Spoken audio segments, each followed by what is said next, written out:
Hey, what's going on? I think it's my first time going live on the actual Tenzen channel. This is Tenzen. You might have seen me from the SOS podcast. I'm here with my buddy Yo, Royal, yo. uh, here to talk about the Aquarius Season Anthology that I just dropped. Very proud of it. A very personal project, as I've been saying in my Instagram post. And yeah, I'm definitely excited to talk about it.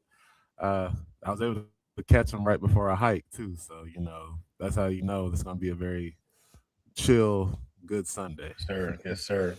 So, how I kind of want to do this, man. This is in a sense, a reversal of the role of the podcast host versus the guest. Um, I wanted to just let the people know about Tenzen. Who is Tenzen? Who is MKB? I know who you are. I've been your best friend um, since 2006, and we've been friends for 20 years. So I have seen the evolution of you as an artist from first as a writer to freestyling with the guys in our garage or my garage or something like that, to now you have released, officially this is your fourth project release, I believe, in about a year, and then of course your most personal project. But who is Tenzen? Who is Tenzen? Well, Tenson is all the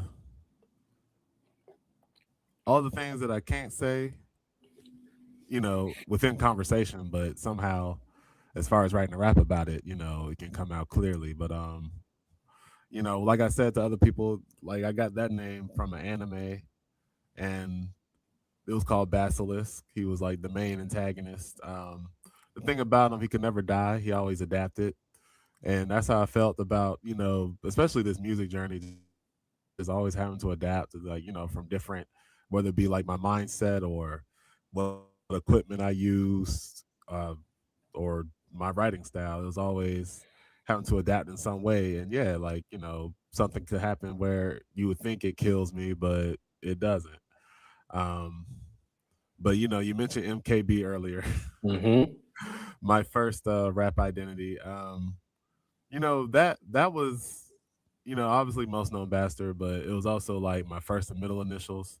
Um, well, I don't want to say them, which people will find them out anyway, but I just won't give them the easy way, just in case they steal my credit. But I had the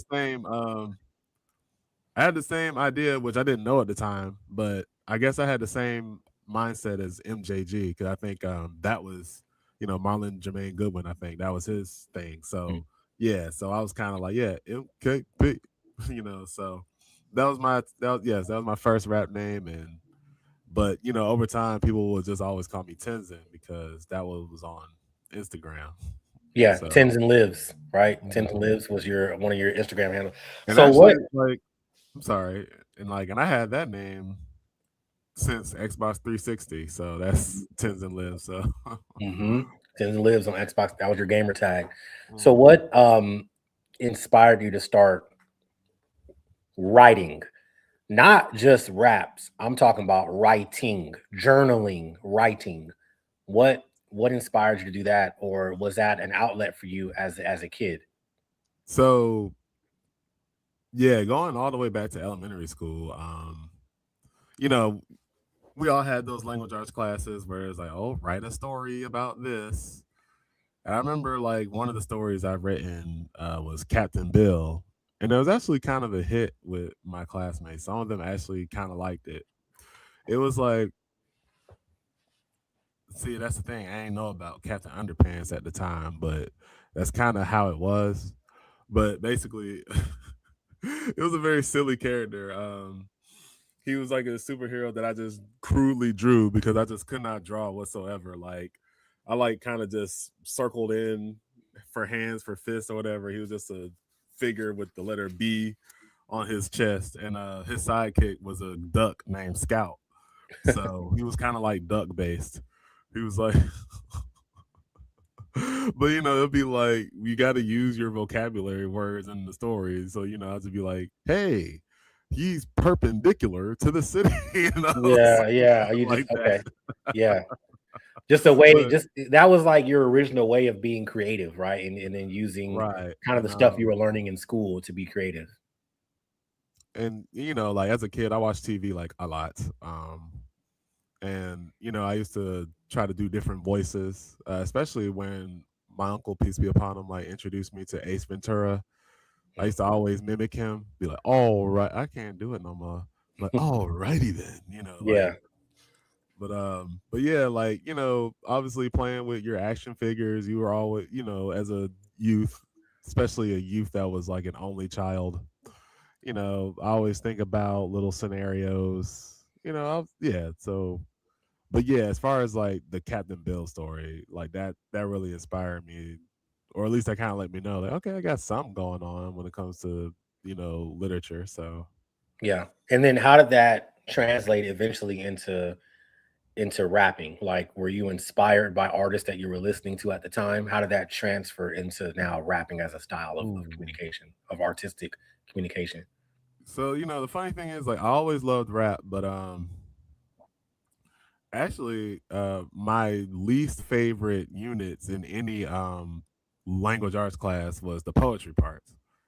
I Mm. did not get it for some reason. I just didn't like writing poetry. I don't know. It was just I just didn't like it. So I like kind of detested it. Like, not detested it, but I was just like, it's just not for me.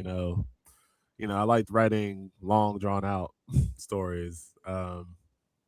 But rap, and that's the funny thing too. Like, maybe I was just, I guess in hindsight now, I'm thinking I was just in denial. But I always enjoyed rap, but I didn't think I would be that. You know what I mean? Because if you remember us, freestyling and stuff, I usually wasn't, because I just couldn't think of nothing. Yeah, yeah. Um, but I don't know. Like, rap was always just around. Like, I was always thinking about it, and so how that translates into me writing was like I always listened to rappers that was kind of like cinematic in a way. Hmm. So I always was like, okay, well, now I'm too lazy to write a screenplay, but I can write something. I can write like a little sort of story, like within a 2 to 3 minute piece. So Okay. So was it like you like the MKB was rapping out like ideas and stories, based on or inspired by maybe some of the rappers that you were listening to, Big Pun, eventually, coming across 3 6 Mafia, 666 Mafia, ooh, these guys are rapping about let's plan a robbery or let's do this or right. whatever, we doing this, whatever. To eventually, when we met, Immortal Technique, he can tell stories. He could be Mhm. very, very visual in his raps. So is that what inspired you to start, rapping like that? Like you said, cinematic wise, and was MKB the first kind of creation of that, the first iteration of that? Yeah, I would say so. Because like I've attempted to write, but like at least in high school, but it just didn't come out well. Like, I don't know what it was. Like, it was my second year at Valdosta State, like spring semester. Some told me to just start writing, and yeah, I wrote these rhymes. I was like, damn, that's pretty dope. I let one of my friends at the time read over it. He was like, yo, you got something here. So I'm like, oh, okay. Dope. So from then, you know, I was writing more, and then what year was this? I think it was either late. Was it still summer 2011? I think it was still summer 2011. I think that was my first time ever going to the frat house recordings, and I recorded, my first two tracks ever professionally. One was I was rapping over this thing by Gold Panda, and it was like just some complex rapidy rap lyrical miracle bars, but I was proud of it. And another one was, which is funny because I hated poetry growing up, but it was a poem to our late classmate, what inspired by our late classmate, Trey Little. And and I remember you and AJ were like, yo, this is pretty impressive. Hmm. And this kept me going to the studio back and forth. I think it was what was it called? A song for TK, I think, if I'm not mistaken. Yeah, Right? TK's eulogy. Yeah. TK's eulogy. Yeah, TK's eulogy. And I remember that one. That was more like that was like a spoken word. It was poetry. It was like a spoken word. It wasn't a rap. Like in the structure of it, but it's all related, you know, spoken word, poetry, rap music, etc. Mhm. So those are your first two tracks. Now, um, what was your first like kind of project, like you, because you were upload stuff to SoundCloud? What was your first Oh yeah. project that you ever did? So my first official one was called Earth, which was on SoundCloud. Which at the time, a lot of stuff I just didn't know, like mixing and especially beats being mixed. Like I had some beats by a very important character in this story, Mr. October, which at the time he only had the trial version of FL, which means he couldn't produce a mixed thing. Which at the time, I mean, look, we heard his tapes, right? Like Yeah, you don't. We didn't know they what that. sounded Yeah, good to us, yeah, like so, yeah, but yeah, like once you at the time, yeah, once you rap over it, it's like, oh, okay, huh, yeah. interesting. Sounds better on headphones. Right. But yeah, that was my first attempt because my original idea was, I was trying to be. Well, I didn't know what MKB was supposed to be yet. Like I knew I liked old Triple Six and the old school Memphis. Um, and I guess at the time I was still like staying away from the mainstream. So I was still trying to be different. I guess I still wanted to be shocking and, scaring the hoes, as they say. Hmm. Um, but yeah, that was because my original attempt was Earth, Hell, and Heaven. Mm. I was gonna make a trilogy out of that. But, it can still come. But yeah, Earth was my officially first project ever. It went double wood, but You still got. So what? You know, overall though, you know, you've been essentially recording your music since 2011. So that's now 15 years you've been recording. What would you say are some of the most important lessons that you learned as an artist, whether you're MKB or Tenzen, in literally like recording and releasing music? What are some of the most major things that you've learned? well, definitely the mixing part. Definitely making sure the beat is mixed. Another important lesson I learned was definitely like spit the lyrics like you mean them. Like especially because being in the booth is a performance, and like one of the things I try to smile when I like spit the lyrics because it kind of helps deliver it a little bit more. Now releasing music, now back then, you just put it up, you know, but now I'm learning, hey, try to, because as we discussed, what was it, yesterday or the day before, try to make the music, try to make that effort pay off now. So now I'm learning how to at least say, hey, announce it first. You know what I'm saying? And just and I'm still getting the hang of like getting everything done.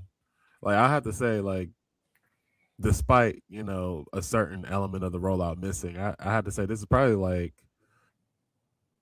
the most timely I could have been as far as like projected release. It's probably Mm-hmm. the hardest I ever had to work on a project. Mm-hmm. Mm-hmm. Hmm. So what was the motivation behind um, Aquarius season, right? So let's talk about Aquarius season. Um, from the outside looking in as a fan, you know, as a friend and a fan, Aquarius season is a compilation or a chronicle of these different Aquarius season songs that you recorded starting in 2000 what 12, Uh, 13, so the first one came out 2015. 15. Okay, That's when I released. got That's you. when I released. I probably So what's the yeah, story? What's the story behind Aquarius season as this project, and then the stories behind each of these individual songs? Like, what were you going through at the times when you were making Aquarius season one, two, three, four, etc.? So I remember with the first one. Uh, I think I was going to Clayton State at the time, I think my You confidence were how old? How old were you? was 24. Well, 24. So about to turn 2015. 24. Okay. Like I was 23 going on 24. Okay. I think my confidence was still a little shot because I attempted the military, failed the rifle test, so I was still going through that. However, I was in school, but I was still writing music. And at the time, you had artists like Kendrick and Ross and Big Sean. They had their you know what do you call them, chronicle songs, like Yeah, the Kendrick heart with the part heart, one, part yeah, yeah. Big Sean with the fourth quarters, Yeah, yeah. Rick Ross with the Maybach Maybach music, music. and I was just like, Yeah. let me try to do something like that, like something kind of grand, but it's like I'll do it to celebrate, my birth, like a birthday present to me. You know what I'm saying?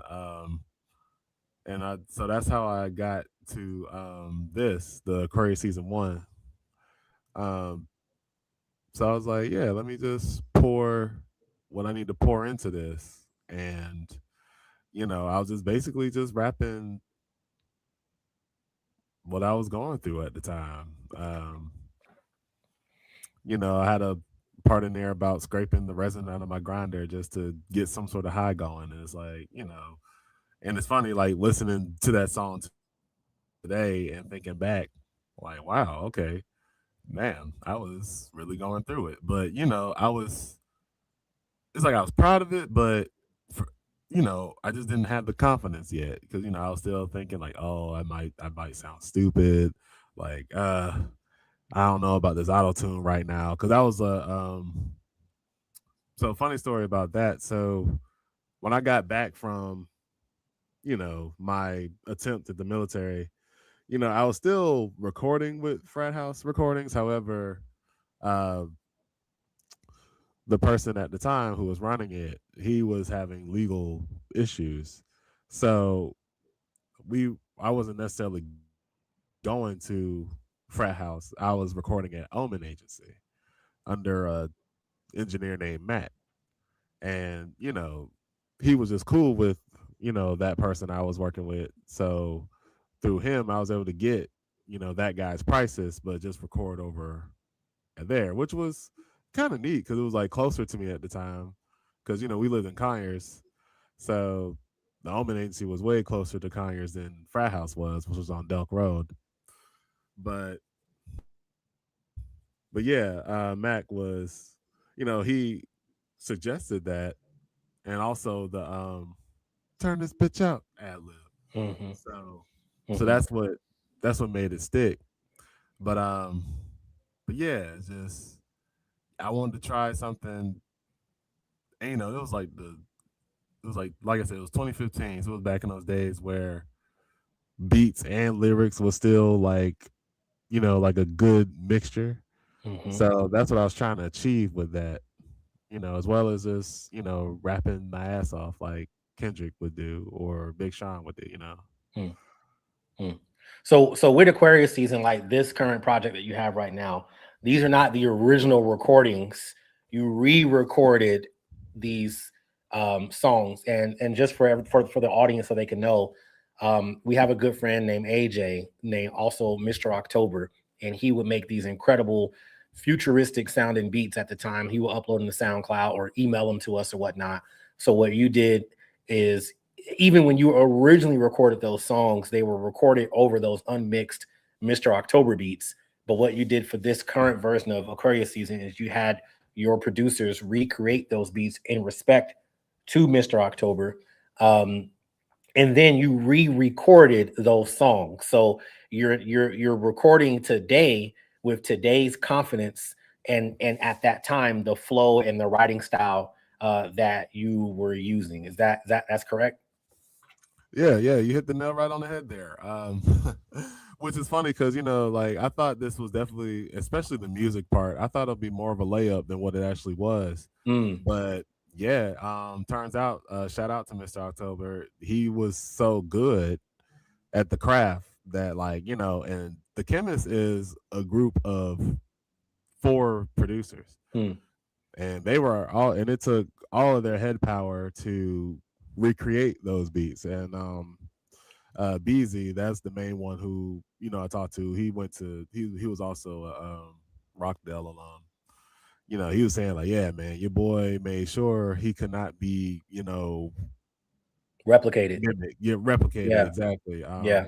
He was like, yo, like, 'cause, which granted, I just said, yo, make it as close to a replica as possible, and that was just like, yeah, man. I hope you don't mind, us replacing some sounds with this just to keep it. I was like, yeah, nah, that's cool. Like, Yeah. so that just goes to show how talented Mr. October is Yeah. with, Shout out to Mr. October, man. I right, need to.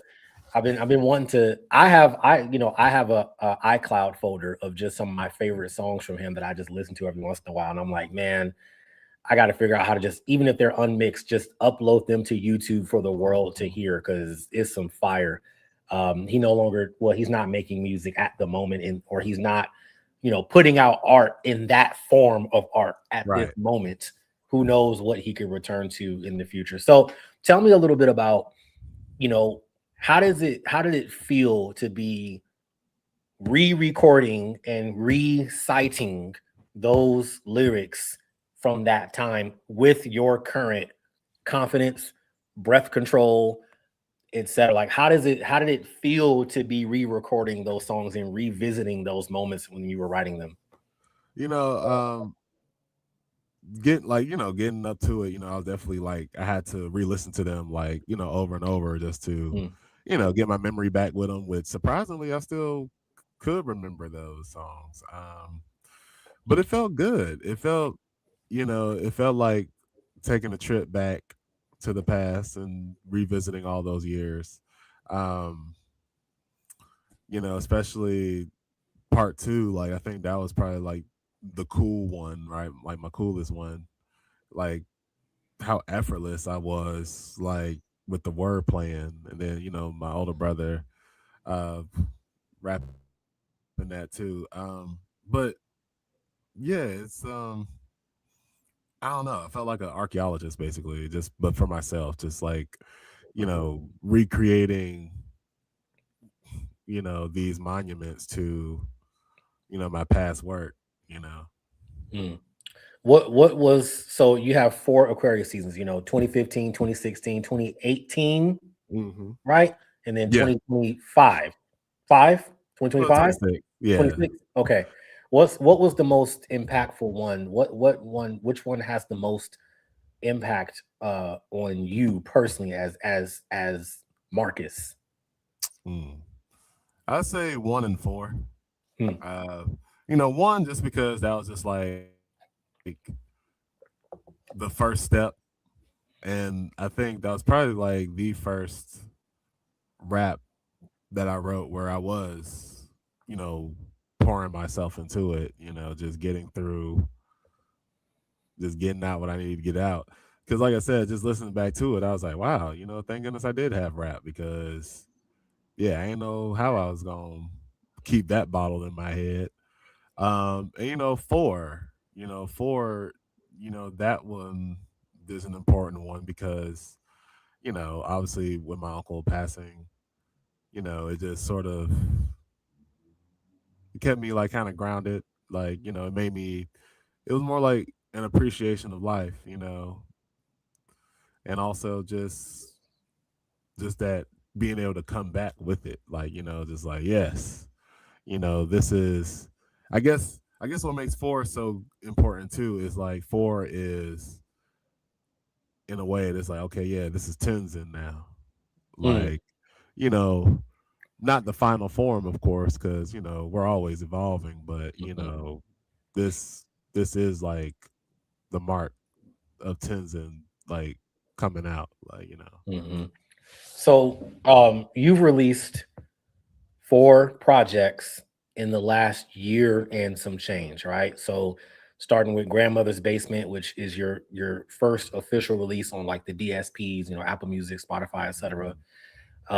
It was followed by Solstice, Volume One, right, in the summertime, and then Stay Focused, which was late, like thanks. What was it, like November, December ish time frame ish? right, yeah, somewhere around there, yeah. Stay Focused was like, yeah, November, December ish time frame. and then Aquarius Season, the compilation, right? Mhm. What was, you talked about your uncle's death, right? Your uncle passed away. Um, was his passing the catalyst for you to go into a very creative mode and releasing these these projects? You know what I mean? Because that's four in a year. You before that, you were releasing maybe singles here and there, a couple Mhm. of tracks here and there. But do you think that his passing was the catalyst for you to be more aggressive? Well, I wouldn't say aggressive, but um, even push your creativity even more? Well, I say more so it was a catalyst to actually get in motion because um like I was always pushing creatively. It was just obviously the execution wasn't there due to a certain habit that was hindering me. Hmm. Um and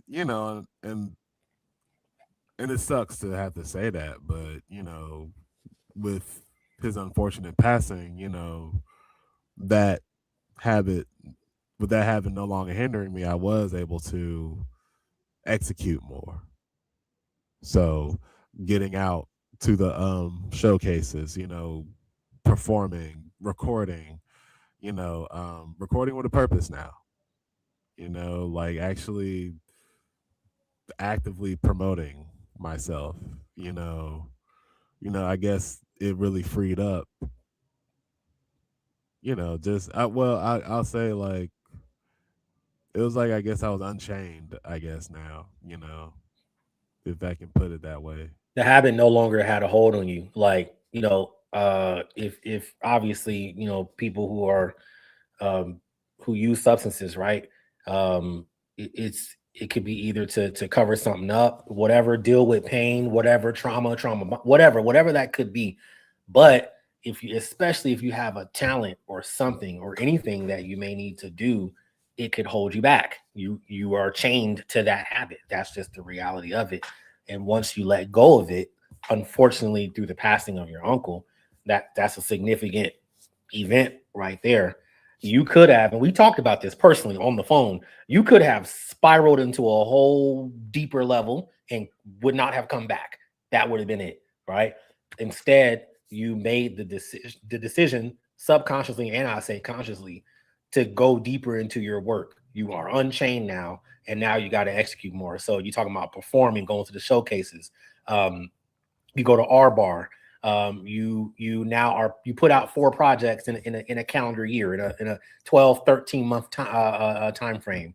Actually, probably less than that, because you put out Grandmother's Basement in like April or something of It was 2025. like, yeah, March of 25, yeah. All right, so it has not even been a year. It has not been a full year, and you put out four projects. That's a testament to your work ethic, and it's also it shows, like you right, that habit at that time was holding you, in a sense, holding you back. But everything happens for a reason. Everything happens for a reason, in my opinion. Um, and so that's the reason why you had, Grandmother's Basement talks about just that. It talks about having that habit and what you were going through at the time. Mhm. It doesn't celebrate it, but it talks about it. Solstice, you just vibing, having a good time. Maybe, you're feeling free from it. You just having a good time. There's other ways to have fun other than, that, and, whatever. And then stay focused. We talk about that, staying focused, and what it now, it really means something. You're seeing it. And then now Aquarius Season, a compilation, to the technical ability to re-record those songs. You didn't even change up the flow. Like, you didn't even change the flow. You didn't say, well, I'm gonna adjust it here because I'm different now. No, I'm gonna rap my old stuff just with today's confidence. Right. And I think it's very fitting. I don't know. That was just something I just wanted to say, man. Just I like mean, props to you on that. and, that's because, I did want to, well, 'cause, I still wanted to show the audience where I was, in those years. That's why I put up the graphic showing what year, I Hmm. released those. So, and this gives the audience like a taste of where my mind was at, like three, for instance. That's probably still the funnest one to record, but you know, released in 2018. I was like a year into that habit. I thought I was gonna be something else with this rap. Hanging with hanging with my uncle pretty heavily. I'm thinking, yeah, we about to be. It's gonna be a party. That's where my mind was at. I was like really hedonistic. At the time. So, um, too, it's like I was kind of like smelling myself a bit with the raps. You know what I'm saying? Being more confident with Mr. October Productions because it's his beats had like this dark undertone that I really like. So that's what kept me kind of like coming back Night. to him. I always say Mr. October is something you listen to at night, Mm-hmm. and not in a bad way, just in a I'm slipping through the cover of darkness kind of sound, Right. like a Yeah. Night Rider, kind of sound that you Yeah. have to me. Yeah. I mean, Um, especially riding around in your car. oh yeah, incredible. Man, shout out to Mr. October, man. Okay, so what's the story behind the cover of Aquarius Season? So the cover. So I was at this venue called Ernie's in the Cut. They were doing a showcase called Friends of the Fam, which you can sign up to perform. I did my thing there, but it was there was a guy named Brian, the creator. He was offering, you know, to just do your portrait for $20. So I was like, sure, whatever. So I sat there, and it was like it probably took him like a good like 15, 20 minutes to do it, but I mean, it looked so real in just that time frame. And I remember just admiring it, and I think I sent you, I think I texted you a picture of it, and I was like, hey, this will probably be a good album cover, and he was like, yeah, that looks dope.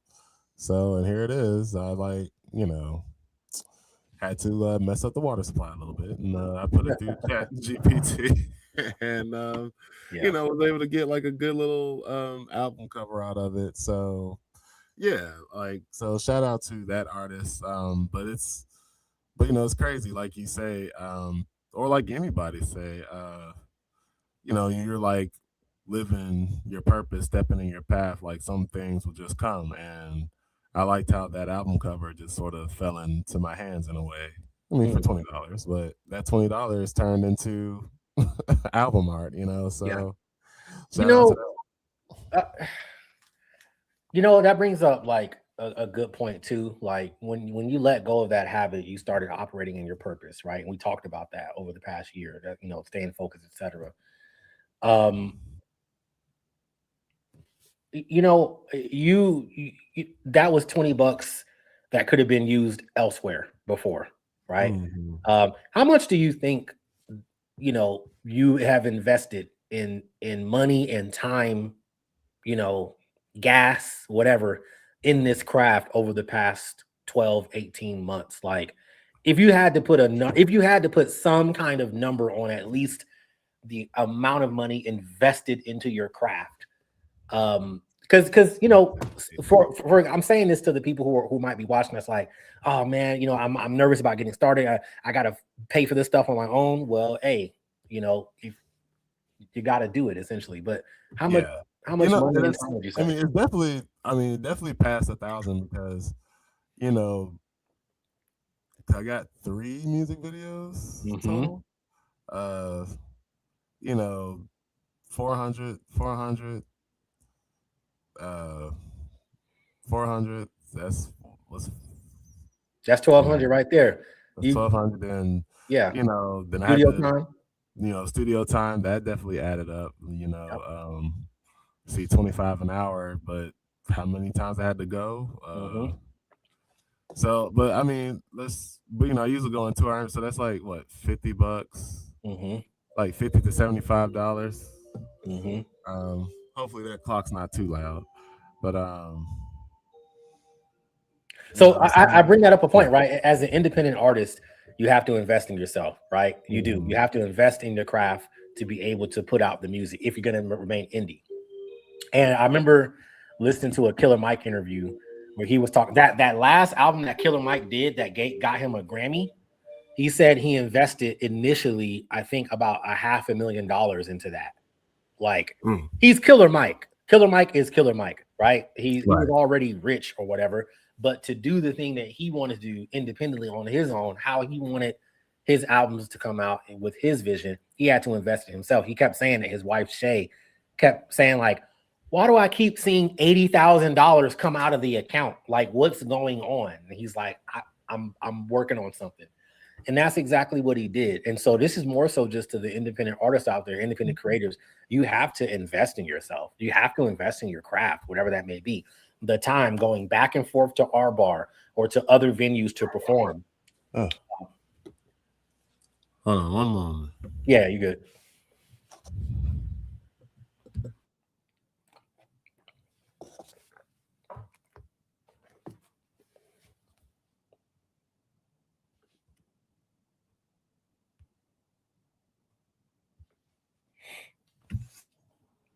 Yeah.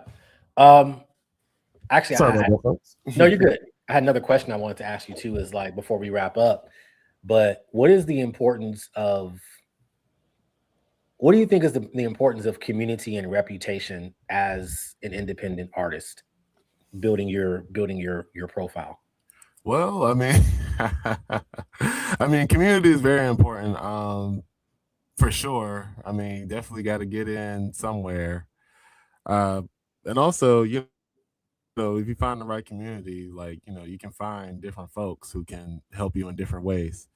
Reputation, I mean, you don't want the scene to think you're a weirdo, and that's what I appreciate about, I guess, pursuing this, because it gives you something to lose. So you kind of, you have to double think, what you say, what you do, because it's funny, like how they say, like, don't try to hit on chicks at work or anything like that. But even in the scene, like, I mean, lines, professional lines are blurred, obviously, because it's entertainment. But still, it's like, if it's like say if it's like a female artist that you want to work with, you're kind of gonna hold off on hitting on them because you want them to know that you're serious about this music stuff, and just anybody in general. You want them to, you don't want them to think that you're just playing around.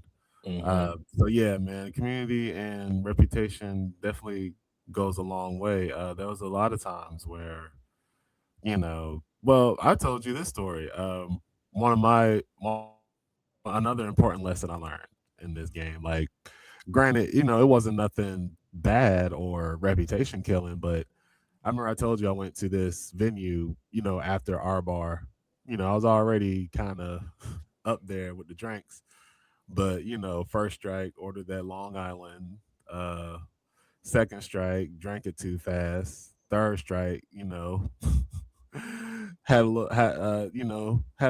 another substance to go along with it, of the green type.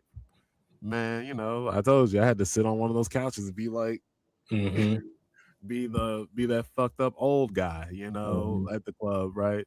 But but what I regret about that was, is like, damn, like, even though I'm hearing everything going on around me, like, that was like a lot of network opportunities I missed out on because, I just got too fucked up. So, I try now when I go out, so that's another lesson, teach you to, like, try to maintain yourself, when you're doing substances or anything, because, you are always at work, in this environment, you know. And word and word. And I'm also proud of you. You told me a few weeks ago somebody offered you a substance of the white kind, and you declined it. You declined it because you knew, you're like, I don't, that's not something I want to, get back into or whatnot. And that could destroy everything that you worked for, or you have you tweaking or whatnot. And next thing you know, your career stops before it really takes off. So I'm proud of you for doing that too, man. It's all about, it's your professionalism. It is your, even in working with other artists, it's a way to communicate, to be professional as well. being professional with the folks that you work with your sound engineer, with whomever that you work with, etc. Even me, I'm not an artist, but you have asked me at least twice for this rollout to do something, right? You said, hey, it was ideas that we talked about. I'm not an artist, I'm just your homie, but I want to see you succeed. And you say, hey, can you animate? Can you use the thing to animate the image? And then also, can you do this podcast? Right? We talked about this, and that's a part of professionalism as well, as each Right. end holding up their end of the bargain. Even though I'm not an artist, I will say, man, nobody knows me. I've gone through different names in my rap career or whatever. I'm not a rapper at all. Who was I at first? I was like Lyricology, then like spoken verse, at least on your tracks, Tesseract or something like that. That was probably the coolest one. Tesseract, yeah. That was when I watched Interstellar and I thought that was cool. But we've recorded a couple of tracks together. And I will say, man, it was a lot of fun recording Stripper Poles with you, Girls Who Love Hookah. We did that one. And then stuff like y'all, if y'all are listening to like Snake Eyes. Oh yeah, Snake Eyes. We gotta if I re-record anything, I want to re-record that, honestly. Hey man, I'm ready for it. I would actually re-record that one, but I don't know. Anyway, and then any of the newer stuff, I have a lot of fun. You're the only person I've ever gone to the studio with and like seriously recorded anything. The even the ad libs on what is it? Is it P2 Stand Up? I thought a big nigga said something, huh? Yeah. And then the state, my favorite one that we've done, I think Stay Focused has actually become my favorite above Stripper Poles, in my opinion, is that one. Just like I said, I'm not rapping. That's not that you're more talented than me on that one. Drop some bars. Yeah, drop the motivational bars. So hey y'all, look, man, check out Aquarius Season, and then go to tenzenlives.com. I'm sorry. I mean, just kind of I'm like his friend, hype man, homie, consultant, whatever. So everybody go to tenzenlives.com. Y'all can check out the music. Go ahead and do your drop, bro. Yeah, man. Go to thank you for that. Yeah, thank you for sitting with me, talking with me about this project. Like I said, it's very personal one. Basically patting my younger self on the back, and also just a testament to not stopping. And excuse me, I had to burp a little bit. And that's for anybody, whether you're like pursuing music or you're just painting like traditional artists, or you're an entrepreneur, or whatever craft you're chasing. I mean, if you still like it, just keep going. Don't listen to, well, my biggest enemy is me. I'm my biggest hater, just like, you are your own biggest op. That's what one of my friends told me. You are your own biggest op. Trust me, like yeah, like your brain is lying to you. Like, those other people are not laughing at you. It's just you're projecting. Just keep going, and you'll appreciate how far you came. And I'll take it to this, like, like I was a dope ass MC, back in 2011, 2015 and stuff, right? Like, I was a way better rapper than I am today. However, I'm better at songwriting now. I can actually construct, I can actually construct the song. I can actually, make a good hook now. So, I mean, it gets better. It definitely gets better. And and I encourage anybody to just look back at their past attempts and just appreciate how far you came and know how far you're gonna go. Oh, hey man, that's words of wisdom right there. Weekend right there. Hey man, thank you for allowing us to have this conversation. I always enjoy. This is our second interview that we've done, I believe. But I always enjoy it. But this is on the Tenzen YouTube. So look, man, proud of you. Keep going. I'm looking forward to the next project, which you can tease that later on, however you want to do it. But I'm looking forward to that next one. I'm looking forward to all of your future projects, man. It's always exciting to see the creative aspect of you starting to flow and form these ideas and then bring them into the real world. It's super cool to see, man. So congrats on that. Congrats on Aquarius Season. Everybody go stream that, man. Go stream Aquarius Season. Go look All up platforms. Tenzen, all platforms, man. Check it out. All right. So, hey, man, if you ain't got nothing for me, I ain't got nothing for you, brother. All right. Peace, dog. Hey, man, enjoy that hike, bro. Yes, sir. Call me later when you get done. I shall. All right, peace, brother. All right. Peace. That was good.